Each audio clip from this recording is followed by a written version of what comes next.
দেশে জ্বালানি তেলের তীব্র সংকট ও গ্যাস স্বল্পতায় থমকে গেছে জনজীবন। দেশজুড়ে পাম্পগুলোতে তেল না পেয়ে চরম ভোগান্তিতে পড়েছে চালক ও কৃষকরা। পরিস্থিতির সুযোগ নিয়ে অসাধু ব্যবসায়ীরা মেতেছে অবৈধ মজুতে।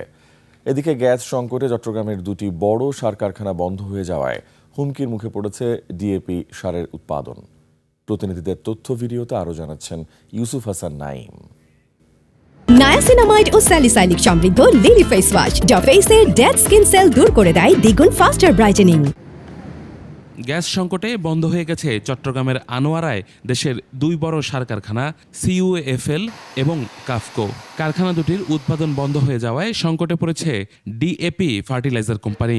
আগামী সপ্তাহের মধ্যে অ্যামোনিয়া সরবরাহ শুরু না হলে ডিএপি সারের উৎপাদনও পুরোপুরি বন্ধ হয়ে যাবে বলে জানায় সংশ্লিষ্টরা, যার প্রভাব পড়বে কৃষিখাতে।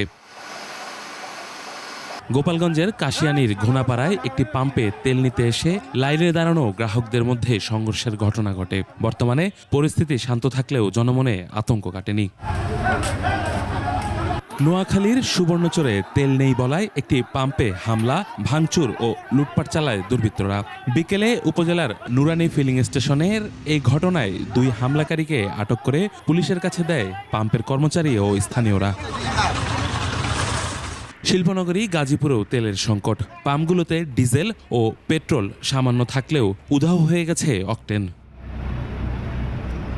একই চিত্র জামালপুরে। বকশীগঞ্জের ফিলিং স্টেশনগুলোতে রাতভর অপেক্ষা করেও মিলছে না কাঙ্ক্ষিত তেল। পরিস্থিতি সামাল দিতে হিমশিম খাচ্ছে আইন শৃঙ্খলা রক্ষাকারী বাহিনী। রংপুরে তেলের সংকট ভয়াবহ আকার ধারণ করেছে। প্রশাসনের সঠিক সমন্বয় না থাকায় 5 থেকে 7 ঘন্টা দাঁড়িয়ে থেকেও শূন্য হাতে ফিরছে গ্রাহকরা।